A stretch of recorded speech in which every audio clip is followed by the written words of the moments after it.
Good morning, ladies and gentlemen. Bom dia, senhoras e senhores.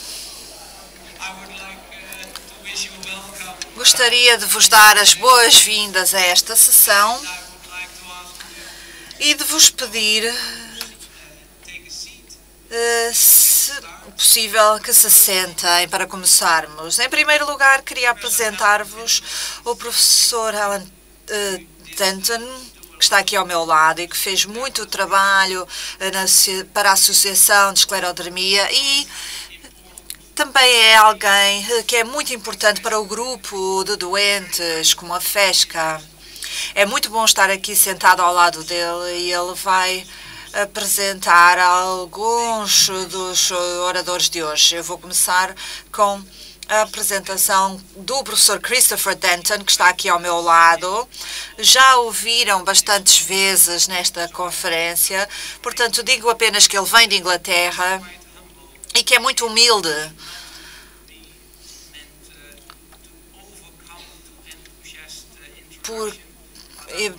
E gostaria apenas de dizer que foi um grande esforço conseguir que ele viesse aqui. Muito obrigado. Eu não sou humilde, eu penso sempre que é melhor ter menos introdução, menos apresentação e ser apenas julgado depois da apresentação, em vez de criar expectativas para algo muito especial.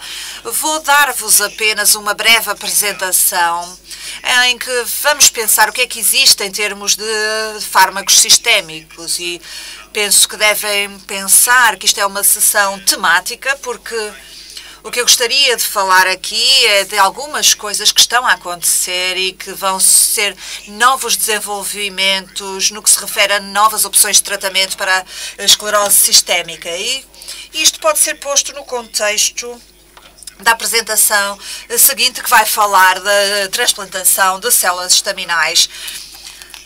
São algumas opções de tratamento muito empolgantes e eu vou mostrar-vos os progressos que foram feitos. Eu pensei em começar com um slide com um resumo, onde declaro a minha posição, digamos assim. A primeira coisa a ponderar quando pensamos em fármacos sistémicos, e eu digo sempre isto aos meus doentes, devemos considerar a esclerodermia como uma doença tratável. Não é curável, mas tratável. Eu explico aos meus doentes que a maior parte dos aspectos podem ser tratados, uns de forma mais eficaz do que outros. Não estamos na era em que estávamos há 15 anos, em que não havia qualquer tipo de terapêutica. Agora, termos até terapias que incluem a esclerodermia nas suas indicações. Há vários medicamentos para úlceras digitais, por exemplo. Por vezes é difícil ter terapias licenciadas e dar acesso aos nossos doentes para essas terapias. E por vezes é um desafio saber que existem tratamentos e que os doentes não conseguem chegar a eles. Há também recomendações e orientações que são importantes e que ajudam doentes e médicos nas terapias. E no Reino Unido estamos a desenvolver vias no sistema de saúde para dar acesso aos tratamentos quando eles são desenvolvidos. Sabemos também que a terapia de imunossupressão é algo que é eficaz para alguns doentes e para algumas complicações, mas temos de estabelecer um equilíbrio entre os riscos e os benefícios do tratamento. Vou partilhar convosco alguns resultados de ensaios clínicos de tratamentos que ainda não foram licenciados, mas que poderão vir a ser licenciados. Em termos de fármacos sistémicos, queria apenas reintroduzir a ideia da terapia direcionada, mas isso tem significados diferentes para pessoas diferentes. Para um médico, isso significa que estamos a direcionar-nos ao órgão adequado. Podemos pensar numa terapia direcionada para o pulmão, o coração, o rim ou a pele. Na esclerodermia e, portanto, um doente com esclerodermia poderá necessitar de diferentes terapêuticas para tratar diferentes aspectos da doença. Mas também há quem pense na biologia da esclerodermia e no processo que leva à fibrose ou aos danos vasculares e, por exemplo, a disfunção celular. No cancro sabemos que há coisas que correram mal numa célula, e nós pensamos que na esclerodermia também pode acontecer algo em algumas células e isso poderá ser um alvo adequado. Eu digo isto porque quando pensamos em novas terapias, uma forma de entender novas terapias é entender o que é que aconteceu de errado nas células ou na doença e tentar atacar diretamente essas células. Este slide eu já utilizei antes. E é complicado porque pega naquele conceito, neste conceito de que falei, e desenvolve-o. E isto mostra-nos que já fomos muito além de sonhar com novas terapias. Estamos numa era em que temos terapias já licenciadas para as complicações vasculares e que atacam vias muito específicas. A prostaciclina, por exemplo, a estimulação da prostaciclina, que é algo que torna os vasos sanguíneos saudáveis. E se descermos um pouco mais, a vermelho vemos que já os fármacos que já foram licenciados, a azul os que estão a ser experimentados e, portanto, começamos a pensar em dissecar a doença nos seus vários níveis. A fibrose é o nosso maior desafio porque é a verdadeira complicação da esclerodermia e que é difícil tratar. A verde, no fundo, são fármacos que não foram licenciados para a esclerodermia, mas sim para a fibrose pulmonar. Já ambos foram testados para a esclerodermia para verificar se poderiam ser úteis também nesta doença. Portanto, como veem, potencialmente poderemos ter novas esperanças para as terapêuticas sistémicas para os nossos doentes. Queria realçar uma vez mais os fármacos que estão a ser usados agora nos ensaios clínicos. Queria apenas dizer, e este slide também tem muita informação, mas serve para realçar que não só temos progressos nas opções de tratamento, mas estamos a melhorar muito na concepção dos ensaios clínicos para testar os nossos fármacos. Aprendemos duas coisas dos vários anos em que trabalhamos para melhorar estes ensaios. E o que aprendemos tem a ver com a reaprendizagem de lições antigas.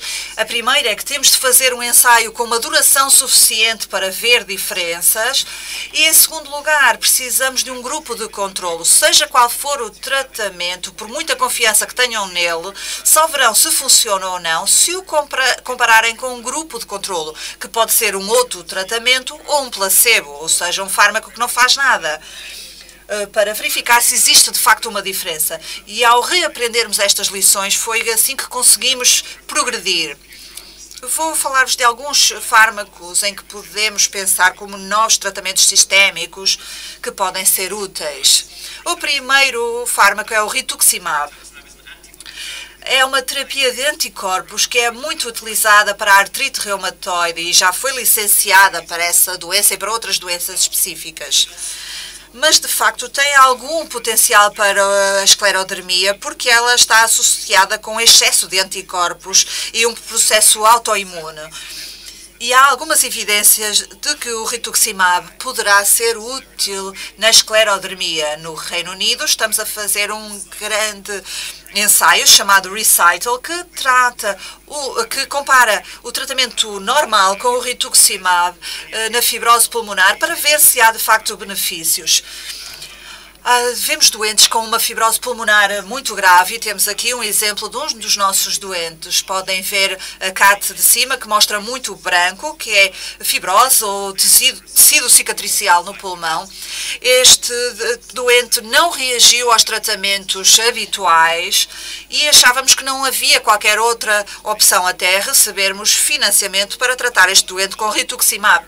Os pulmões ficaram muito mais claros, muito mais nítidos e, portanto, a função pulmonar melhorou significativamente após o tratamento. Já publicámos 6 casos semelhantes, tentando dar informação a outros médicos sobre a utilização do rituximab. Houve outros centros também que tiveram resultados positivos. O que é interessante é que isto já está disponível como terapêutica licenciada e, portanto, consideramos-la apenas uma terapêutica quando as outras já não funcionaram. Quero passar para algo que está um pouco mais longe de estar disponível do ponto de vista clínico, mas que está muito próximo de mim enquanto investigador, porque já há muitos anos que investigo uma proteína chamada fator de crescimento transformador beta, o TGF-beta. É uma proteína que o corpo faz, que o corpo fabrica para criar cicatrizes. Portanto, é uma proteína boa quando se faz um corte e se precisa de cicatrizar, mas não é boa quando há uma formação de cicatrizes inadequada, como no caso da esclerodermia. E o motivo que me levou a concentrar nesta proteína durante muito tempo é que nós sabemos que na esclerodermia os níveis de TGF-beta estão aumentados e, portanto, poderá fazer sentido bloqueá-lo.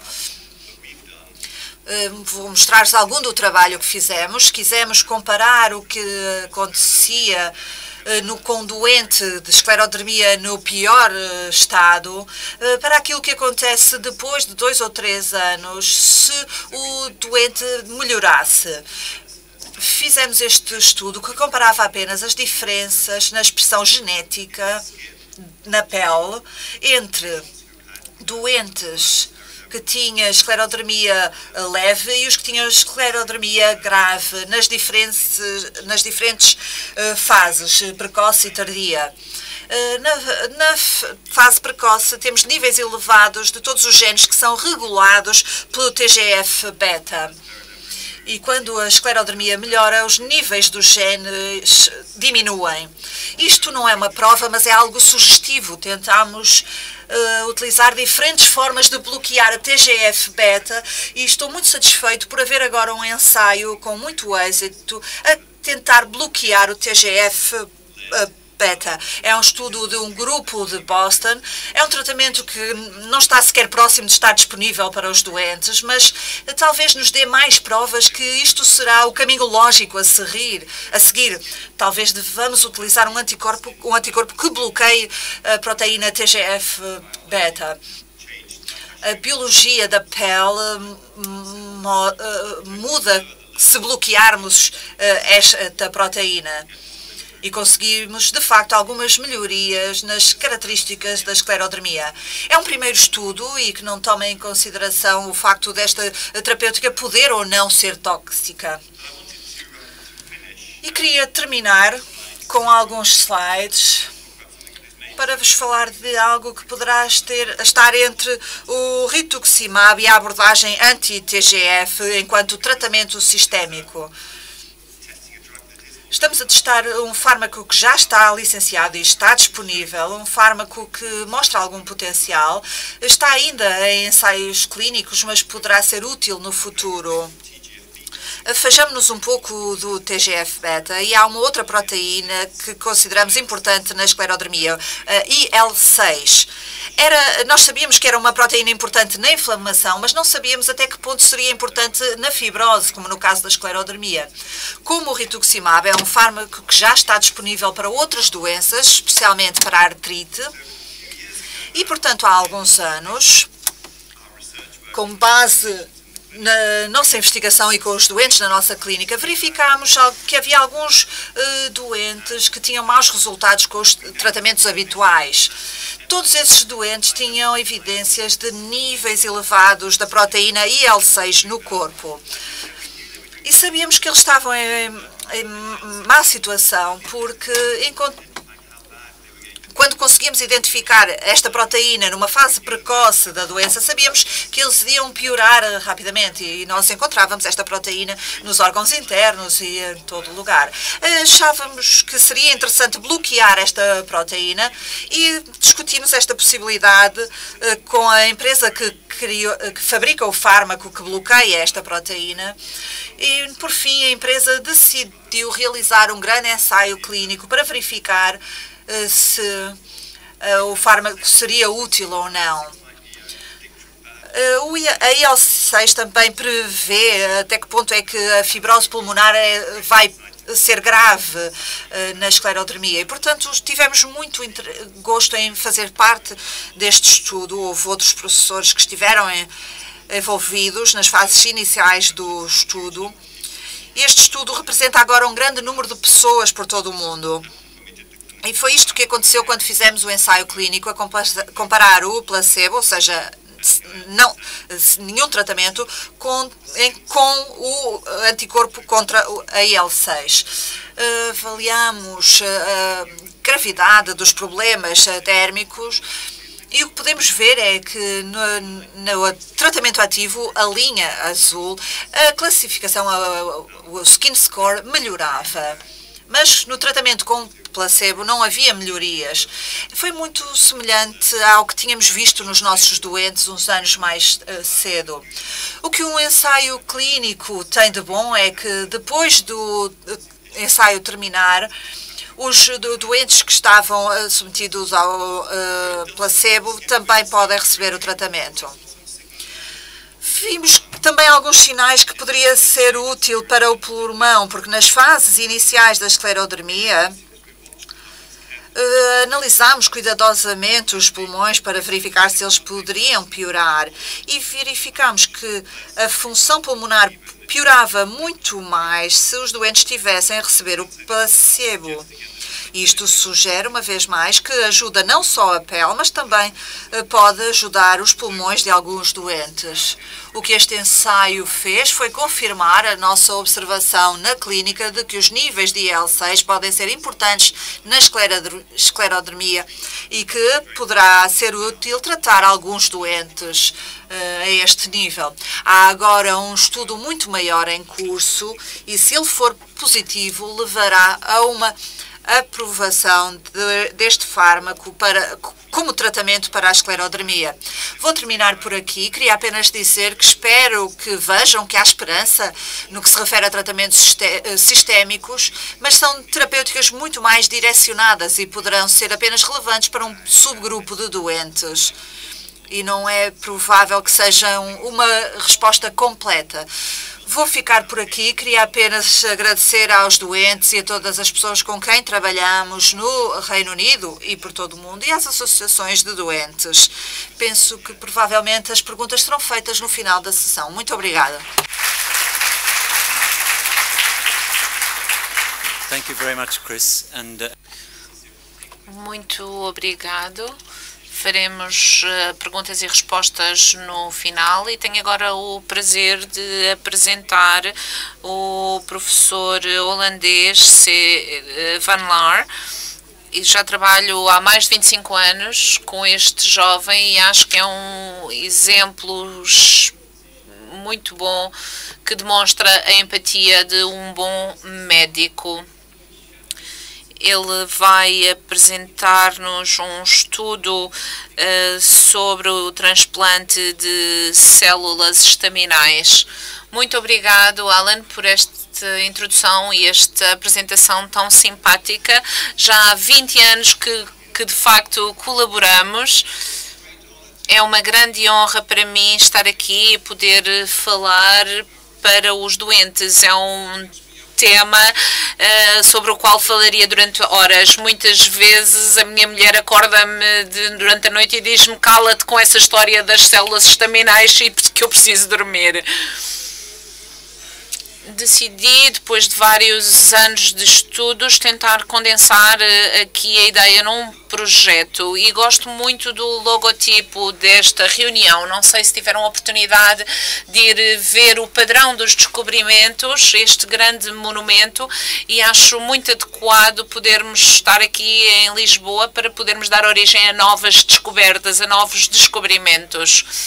Vou falar-vos deste projeto no qual estamos a trabalhar há mais de 20 anos, no início com Alan Tyndall, e há de facto muitas esperanças relativamente a este projeto. O que vos vou mostrar aqui são dados reais que vos vão demonstrar e contar uma história que espero que seja bastante realista, muito mais realista do que as que lemos nos jornais. O transplante de células estaminais é um tratamento médico muito complexo, com várias fases, vários passos, bem como o internamento hospitalar durante várias semanas. E, portanto, é muito diferente dos tratamentos normais com medicamentos que são feitos no ambulatório. Trata-se da administração de quimioterapia de alta dose e que pode provocar efeitos secundários bastante negativos, porque podemos ter um isolamento a partir dos coelhos, apesar dos humanos não lhes crescerem as orelhas. E porque o isolamento destas substâncias através de outros doentes acaba por se manifestar através de febre e arrepios, portanto, muito negativo para os doentes. Faz, portanto, uma reinfusão das células estaminais que foram isoladas do doente, neste caso, e não dos coelhos, para não termos aquele risco. Aqui temos uma doente com artrite reumatoide, e isto para vos mostrar que, de facto, está internada no hospital e é sempre necessário. Como é que isto funciona? Muitos colegas muitas vezes me dizem isto parece um truque mágico, uma data de balelas, mas em termos científicos como é que isso funciona? E eu explico-lhes como é que o paracetamol funciona. O que tomamos para a dor de cabeça conhecem certamente, apesar de utilizarmos há décadas, não sabemos exatamente como é que funciona. E aqui é exatamente o mesmo. Com este tratamento, sabemos que envolve diferentes fármacos, quimioterapia, anticorpos, reinfusão de células estaminais, portanto há muitos passos aqui envolvidos e é por isso que é muito difícil compreendermos como é que ele funciona. Mas pensamos que funciona um pouco como quando fazemos o reset ao computador e o ecrã fica completamente preto. O que é que se faz? Carrega-se no Ctrl Alt Delete e esperamos que torne a funcionar. E em 90% dos casos isso acontece. É uma analogia muito simples que nos permite compreender o que se passa aqui ao nível dos transplantes de células estaminais. Fazemos uma ablação do sistema imunitário, fazendo com que ele comece do zero, porque pensamos que está envolvido na doença. E depois permitimos que seja criado um novo sistema através das células estaminais que foram alvo da reinfusão. Os potenciais benefícios deste transplante, e assinalo que são potenciais, porque é aquilo que pretendemos, mas não sabemos se vamos conseguir. Uma das questões principais tem a ver com o espessamento da pele, a melhoria da qualidade da vida, a estabilização da disfunção dos órgãos e melhores perspectivas e resultados em termos de sobrevida. Quais são então os riscos destes transplantes? Em todos os casos há a perda do cabelo e podem também sentir náuseas devido à quimioterapia, apesar de haver outros medicamentos que podem ajudar a controlar estes efeitos secundários. Podemos ter também infecções, hemorragias e fadiga, que são muito comuns. Em alguns casos, vimos que houve problemas ao nível cardíaco e pulmonar, portanto, muitas vezes acontece nos doentes com esclerodermia e houve alguns casos em que isto se tornou de facto fatal. A infertilidade, especialmente em jovens mulheres, e pode dar origem também a uma menopausa precoce. Há ainda o risco de doenças autoimunes, mas isto é muito difícil, aliás, de poder estimar e de poder perceber se vai acontecer ou não. Então, com estes riscos todos, por que é que estamos a analisar esta possibilidade? Não parece muito otimista, certo? Em primeiro lugar, temos que perceber que a quimioterapia é uma espécie de um instrumento um bocado radical, uma vez que não consegue distinguir as células saudáveis daquelas que estão imunes à doença. E é por isso que temos, de facto, aqui efeitos secundários. Ainda não sabemos como é que os podemos evitar. Mas o ponto-chave aqui é que pensamos que o transplante de células estaminais é uma forma melhor de chegar a uma remissão ou uma cura do que uma quimioterapia standard ou habitual. As evidências que publicámos há 2 anos, de facto, apontam nesta direção. E, portanto, estamos, de certa forma, a comparar um martelozinho pequenino ou um grande martelo. um maço gigante que vai produzir o efeito que tentamos obter. E então começámos este ensaio ASTIS, muitos de vocês já devem ter ouvido falar, que foi concluído e publicado em 2014, mas que teve início em 2001. E de facto é muito importante a importância de ensaios controlados e de observações a longo prazo. Ouvimos o orador anterior dizer isto. Sabemos que as evidências são extremamente importantes e também em doenças como a esclerodermia. E temos então aqui um estudo de caso, um ensaio com 156 doentes ao longo de 13 anos. Estes doentes eram provenientes de diferentes zonas da Europa, cerca de 25 centros participaram e acho que valeu muito a pena este grande esforço. Os doentes eram randomizados através do computador e iriam ser submetidos a placebo ou ao transplante. E tínhamos aqui doentes entre os 16 e os 65 anos, porque sabíamos que numa população idosa há mais riscos, e tinham a doença apenas há 4 anos, com a forma difusa e não com a forma limitada, portanto, para uma minoria de doentes com esclerodermia. Doentes com disfunção nos principais órgãos foram excluídos, ao nível dos pulmões, do coração e dos rins, porque sabíamos que iam ter riscos acrescidos de complicações. Excluímos também alguns pacientes, doentes que já tinham sido tratados com ciclofosfamida, porque sabíamos que haveria um risco mais elevado dos doentes não responderem ao tratamento.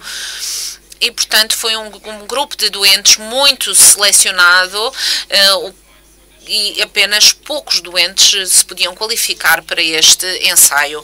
E temos aqui os principais resultados que capturam e que demonstram 13 anos de trabalho.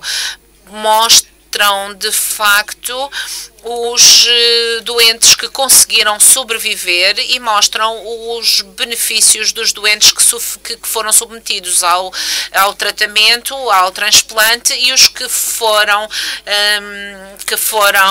apenas utilizados para controlo.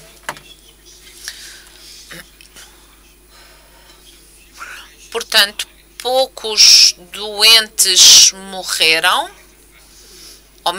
morreram menos doentes naqueles que foram submetidos ao transplante do que aos que foram tratados apenas com a ciclofosfamida. E isto é bastante significativo. Trata-se de doentes, portanto, apesar destes riscos, os doentes que sobreviveram ao transplante têm uma perspectiva muito melhor em termos de sobrevida. Aqui temos uma conclusão importante, porque verificamos que os doentes com historial de uso tabágico não obtiveram os mesmos benefícios do que os outros doentes que nunca fumaram. Vocês já sabem que não é bom fumar, mas também sabemos que é muito difícil largar este hábito. E os fumadores ou ex-fumadores acabam por não ter o mesmo benefício deste tratamento, porque os cigarros têm muitas coisas tóxicas para o nosso organismo, como todos sabemos. Mas não só a sobrevivência foi melhor, os efeitos ao nível do skin score, que está do lado esquerdo, o parâmetro utilizado normalmente pelos médicos para medir a espessura da pele, o que se verificou nestes scores foi que houve uma melhoria de 80% contra 30% no grupo de controlo. Também em termos da funcionalidade que foi medida, era muito melhor também no grupo submetido a transplante.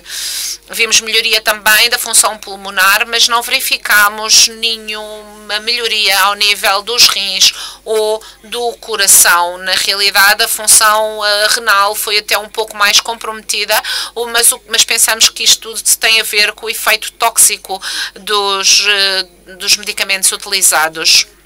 No entanto, este efeito secundário foi temporário e não prevaleceram problemas renais após o transplante. Portanto, para resumir, podemos dizer que este estudo e os estudos piloto realizados anteriormente mostram que o transplante de células estaminais autólogas pode ser realizado e com bons resultados, mas não é uma cura para todos.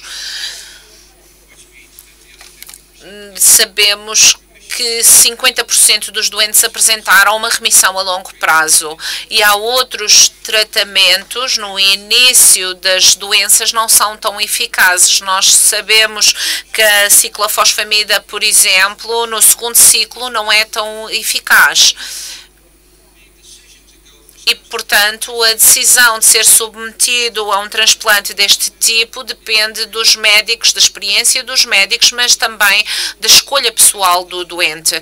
Se o doente não quer correr riscos, o transplante de células estaminais não é adequado para este doente, porque há, de facto, um risco teórico de mortalidade, principalmente nos fumadores.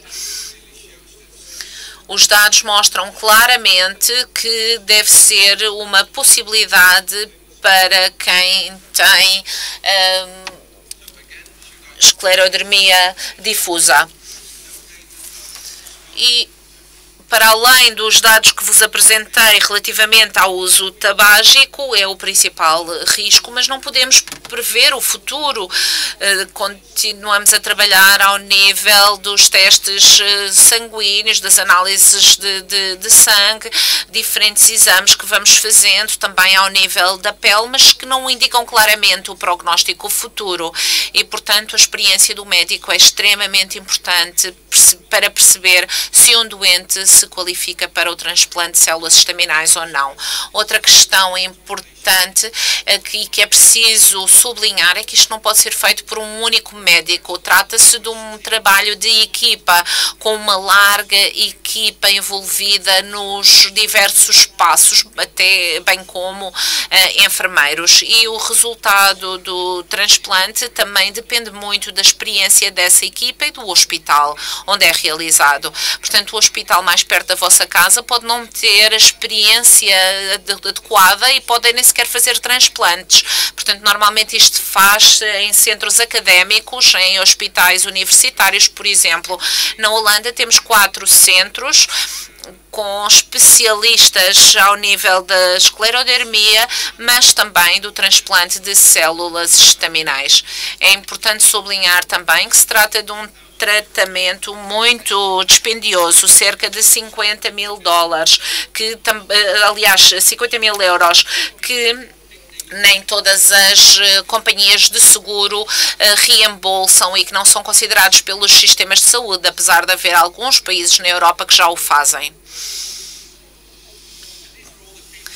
E aqui temos os nomes de todas as pessoas que estiveram envolvidas. Alan Tyndall foi um dos professores envolvidos, também o professor Farge de Paris, e vemos aqui muitos nomes, mas por trás destes nomes ainda há uma equipa de médicos e de enfermeiros que estiveram envolvidos, e aqui temos algumas das caras. Obrigado. Thank you. Obrigado. Agora podemos ter perguntas para as duas apresentações. Eu talvez possa fazer a primeira pergunta muito rápida. Por vezes os doentes dizem-me, eu consigo ver os benefícios do transplante e por vezes são espetaculares, mas há alguma forma de reduzir o risco da experiência que teve com estes transplantes? Eu tenho experiência já em 3 centros, porque quando eu estava em Leiden, iniciei o estudo, depois fui para a Inglaterra, tenho experiência em Newcastle e agora voltei para Utrecht, onde fiz já vários transplantes. O que é muito importante é a experiência e uma monitorização muito apertada durante o procedimento de transplante. Precisam dos melhores médicos. Acha que pode reduzir estes 10% de mortalidade e morbilidade? Penso que sim, se excluirmos os doentes de alto risco, como os fumadores. Mas isso pode ser muito duro para o doente se o médico disser não é um bom candidato para o tratamento. Queria apenas acrescentar muito rapidamente que quando o IA estava no Reino Unido, trabalhámos em conjunto e foram publicados os resultados de um estudo. E agora temos uma via em que avaliamos os doentes que podem ser elegíveis. Há um protocolo muito rígido em termos de investigação e até agora temos vindo a recusar alguns doentes porque detectámos problemas cardíacos que não suspeitávamos de antemão. A nossa abordagem para reduzir o risco tem sido muito minuciosa na nossa investigação. Uma pergunta?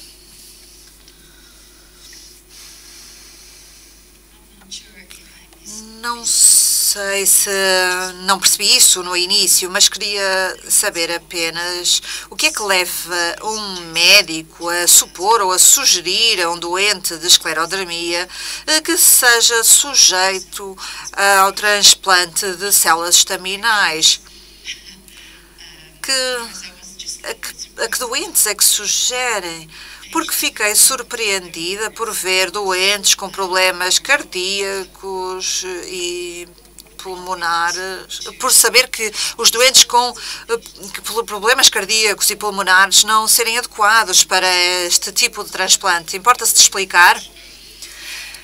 É um tópico difícil e a dificuldade está no facto de os médicos nem sempre se aperceberem da agressividade da doença. E, portanto, começam com metrexato ou outro fármaco e depois passam para outro qualquer. E antes de ser tarde demais, antes de o doente já estar num estado demasiado avançado para ser elegível para um transplante de células estaminais. O facto deste ensaio ter sido bem sucedido foi porque abordámos doentes numa fase muito precoce da doença, mesmo aqueles que não receberam quimioterapia. E, por vezes, é algo que se oferece a doentes com doenças. Não se oferece a doentes com doenças benignas um tratamento com tanto risco. Mas se o tratamento for aplicado numa fase precoce, os riscos são menores.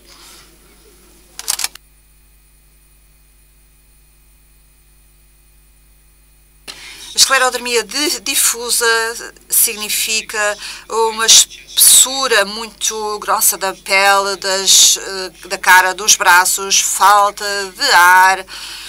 A falta de ar já poderá ser um sinal de que a doença está avançada, portanto, poderá ser demasiado tarde. Apenas mais uma pergunta, por favor. Queria saber, olhando para toda a investigação que foi feita e para os títulos, eu não sou médica, sou uma enfermeira, mas será que está alguém a investigar a causa desta doença? E, em segundo lugar, sinto-me curiosa e peço desculpa que deixámos de ter som na cabine.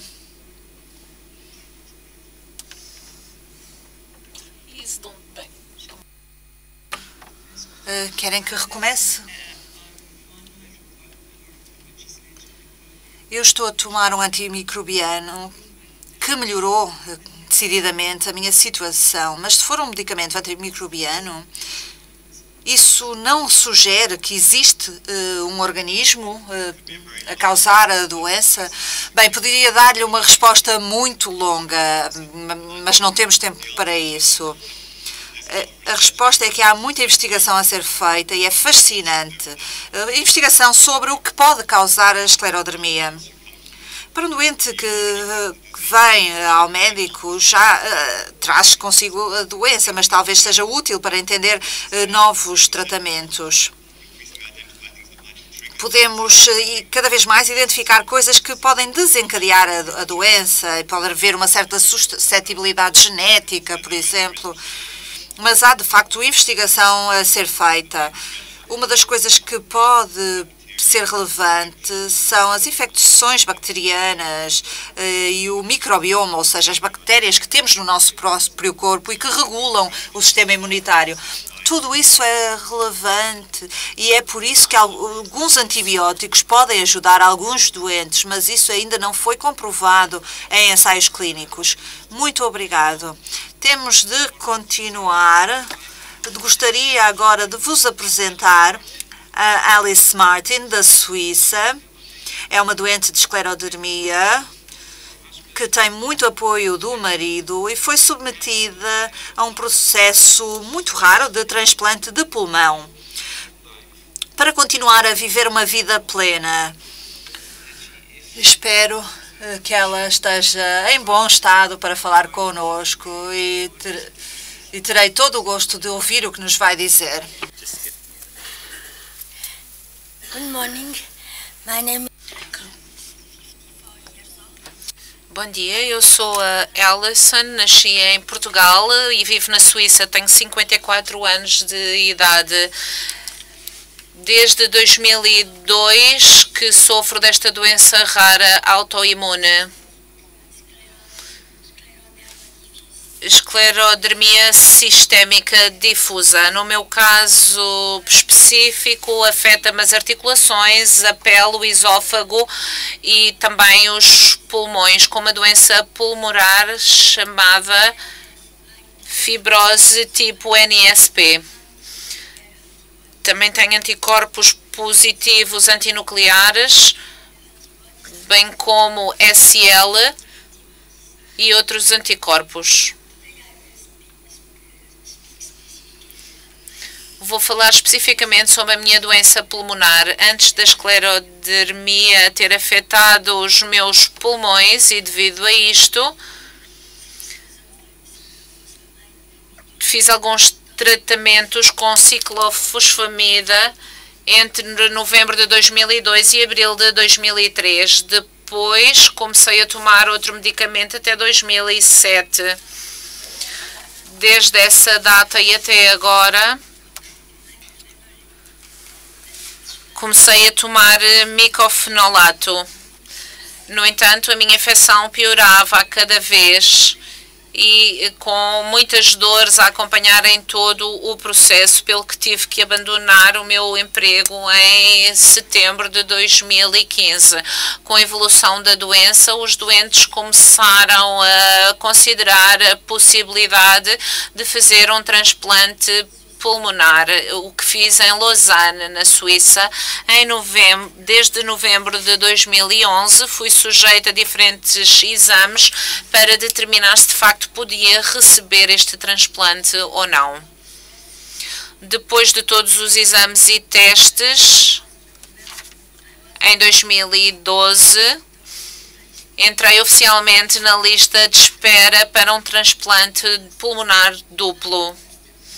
Na realidade, devo admitir que este período de espera foi o mais estressante de toda a minha vida, porque temos de estar sempre disponíveis a qualquer hora do dia ou da noite. No entanto, costumo dizer sempre que sou uma pessoa de sorte, apesar destas faltas de sorte da minha vida. Às 7 da manhã de 1 de junho de 2012, fui hospitalizada em Lausanne com uma equipa de médicos à minha espera e o transplante começou às 7 da tarde desse mesmo dia. Os dias seguintes e principalmente o primeiro mês estão muito confusos na minha mente devido a várias complicações, devido a viroses e problemas de pneumotórax, bem como infecções bacterianas. Com medicamentos em doses bastante elevadas, acabaram por me pôr quase a dormir num estado muito parecido a uma coma induzida. No hospital disseram-me que tinha que permanecer internada durante mais 3 meses devido a múltiplas infecções. E estive sempre deitada de costas durante todo este período devido aos drenos e perdi muita da minha massa muscular e deixei de poder andar. Para mim, a parte mais difícil não foram as infecções nem a dor, mas o facto de não ser independente. Durante o período de convalescença, dependia completamente das enfermeiras para tudo. Ir para a casa de banho, tomar banho, até cortar a carne. Em meados de setembro, de novembro, aliás, quando estava finalmente pronta para ir para casa, tive que ser transportada numa cadeira de rodas.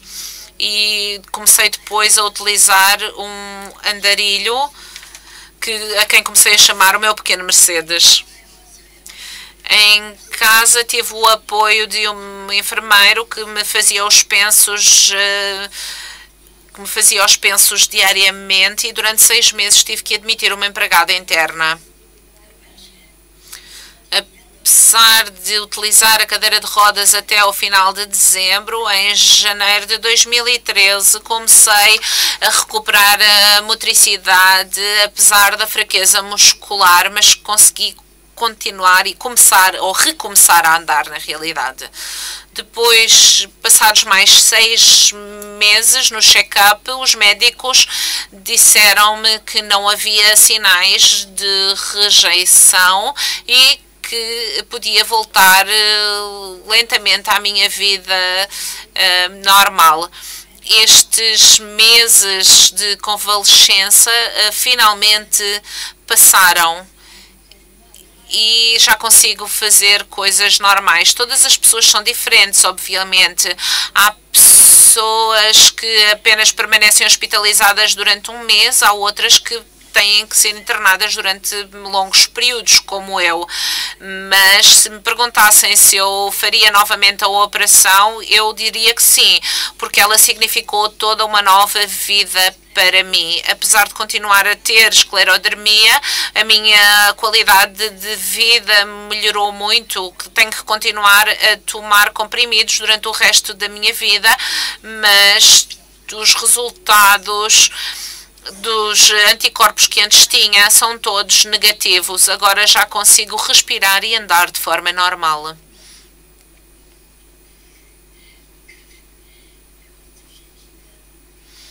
Como é que se muda a imagem?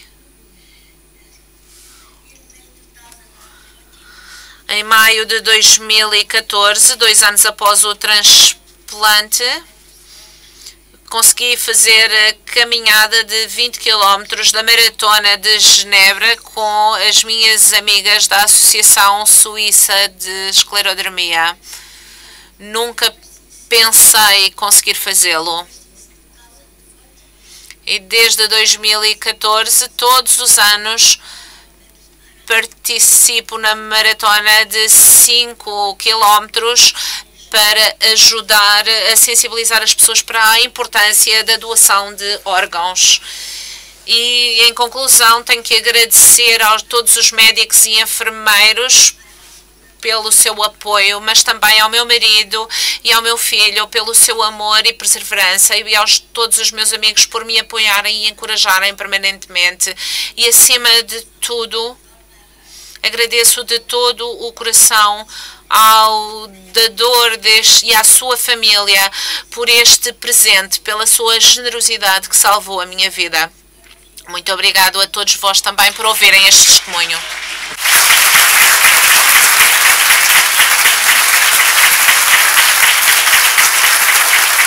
Thank you, Alice. Thank you. Obrigado, Alice.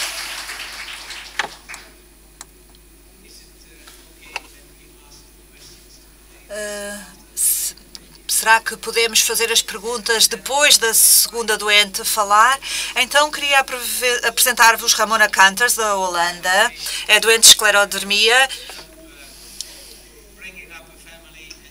que cria uma família e que se recusa a viver de forma diferente por causa da doença. Foi submetida a um transplante em 2012.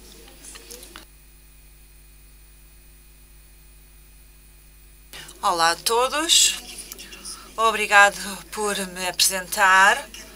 Para quem não teve a possibilidade de me ver ontem, eu sou Ramona Canters, tenho 39 anos, num casamento feliz e com um filho de 11 anos e uma filha de 7.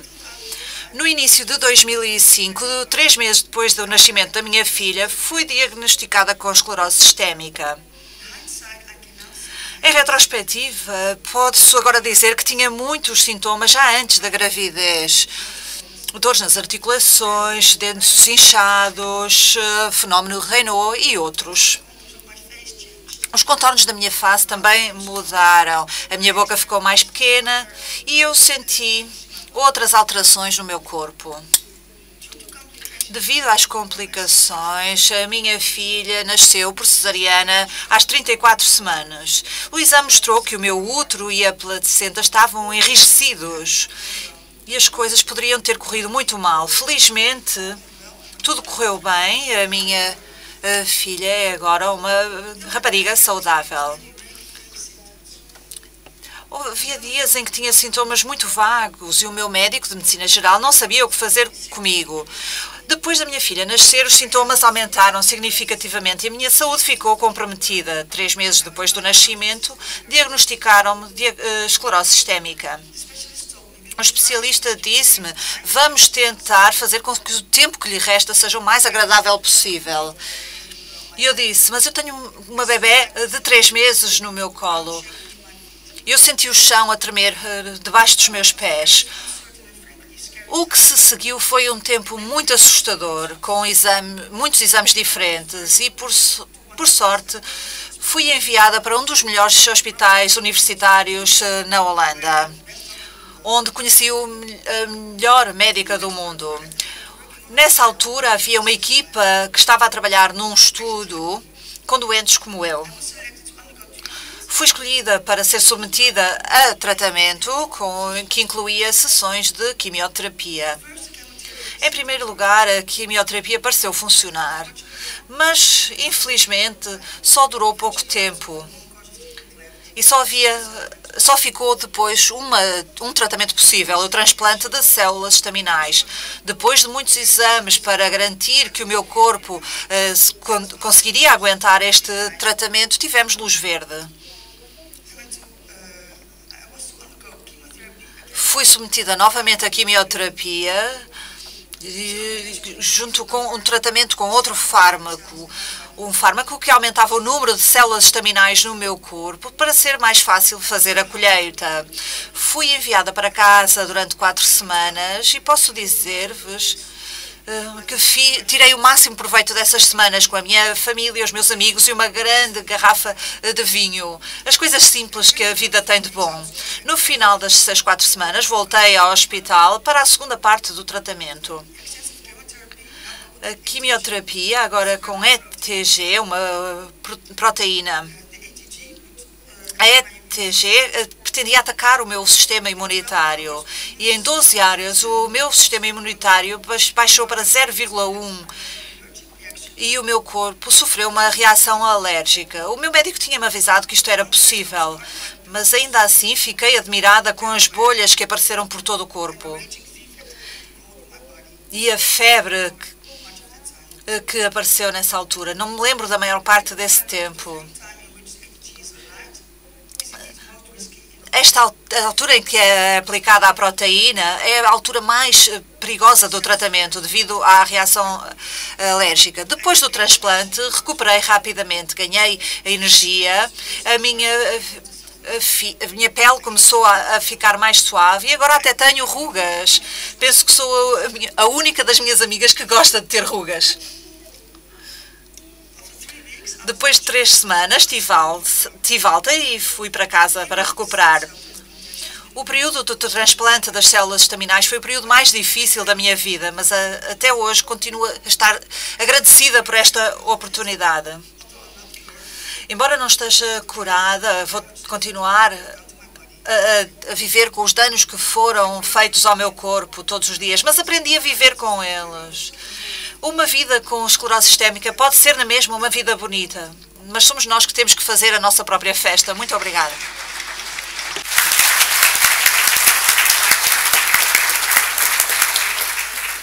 Thank you. Obrigado. Ramona, há alguma pergunta para as duas doentes que acabaram de falar? Posso começar? Eu? Sobreviveu, de facto, devido a uma atividade especial que lhe foi feita. Notou alguma diferença depois daquele grande evento a que foi submetida? Sim. Antes da operação? Antes da operação, eu não podia fazer nada em casa, nem sequer cozinhar, ou coisas simples. Eu não conseguia. Agora eu consigo andar 1h30 por dia e faço 1 hora de fitness suave todos os dias, 5 dias por semana. Consigo fazer todas as tarefas domésticas e sinto-me muito feliz. Portanto, conseguiu recuperar as atividades diárias em casa e faz coisas de que gosta para se manter saudável. Perfeito. E, Ramona, também há coisas especiais que tenha feito depois do procedimento? Recuperei a minha vida.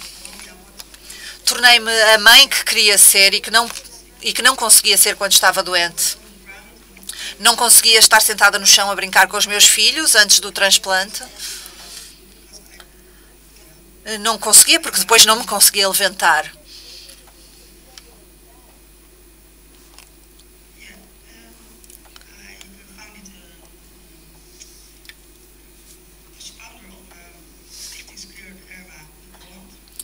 Fundei uma associação de esclerodermia na Holanda e o meu objetivo ao fazê-lo foi ajudar outros doentes, ouvi-los e ajudá-los. E estou muito feliz por ter conseguido. Ramona, eu não tinha ouvido a sua história antes, mas é muito interessante. O primeiro doente que recebeu um transplante em esclerodermia foi uma doente minha, na Basileia, que tinha tido um bebê 3 meses antes. A única coisa que ela nos disse é que queria ver o Robert entrar na escola. Ele fez 22 agora, está na universidade, fundou uma empresa e ela está muito bem. Ela também diz que a pior altura da vida foi quando fez o transplante, mas que repetiria sem dúvida alguma. O mesmo aconteceu comigo também. Obrigado. Mais alguma pergunta por parte da assistência? As pessoas podem ser submetidas a 2 transplantes de células estaminais? Sim, acontece com outras doenças. Este tratamento não é novo, já é usado há muitos anos para doenças malignas, como os mielomas e doenças do sangue. Sim, é possível fazê-lo 2 vezes, tanto quanto sei, ainda não foi feito 2 vezes com doentes de esclerodermia. Mas nós notámos algo importante. Houve doentes que não se mantiveram bem, ou por outras palavras, mantiveram-se bem durante algumas semanas e depois a pele voltou a espessar, mas reagiram muito bem ao metatrexato, que antes não tinha resultados. Portanto, o sistema imunitário foi abalado e os fármacos que não tinham efeito antes passaram a fazer efeito. Portanto, pode não ser necessário um segundo transplante. Há ali uma pergunta atrás. De onde são retiradas as células estaminais? Elas são retiradas do sangue. Elas não estão no sangue, estão na medula óssea. É necessário dar ao doente alguns fármacos que fazem com que as células saiam da medula e passem para o sangue. E depois há uma máquina que retira as células do sangue. Não é possível retirá-las diretamente do sangue. Isto é uma técnica que já é usada há muitos, muitos anos. Gostaria de fazer a última pergunta, porque o Chris Denton falou-nos de novos tratamentos. Qual seria o efeito dos novos tratamentos para os doentes submetidos a transplante, quando esse tratamento for necessário? Obrigado. Penso que não são tratamentos que se excluam mutuamente. Estamos apenas a tentar progredir em relação à doença. Como o Alan disse, é muito possível que haja um doente que beneficie de um transplante de células estaminais e, de repente, se determinados aspectos da doença voltarem, talvez possam beneficiar de tratamentos mais direcionados, ou o oposto. Mas o desafio aqui, com todos estes tratamentos, é tentar perceber qual é o melhor tratamento para o doente naquela fase específica da doença. Penso que foram feitos progressos, mas claramente ainda há muito a fazer. Gostaria de vos agradecer a todos, e em especial aos oradores, por esta sessão tão interessante e pelas histórias tão interessantes que ouvimos. Agora vamos ter uma pausa para café até às 11h30. Portanto, aproveitem esta pausa. Queria lembrar todos algo que eu disse ontem. Estamos a fazer a gravação em vídeo desta conferência. Portanto, há um filme audiovisual. Vai haver no nosso website um link para o YouTube.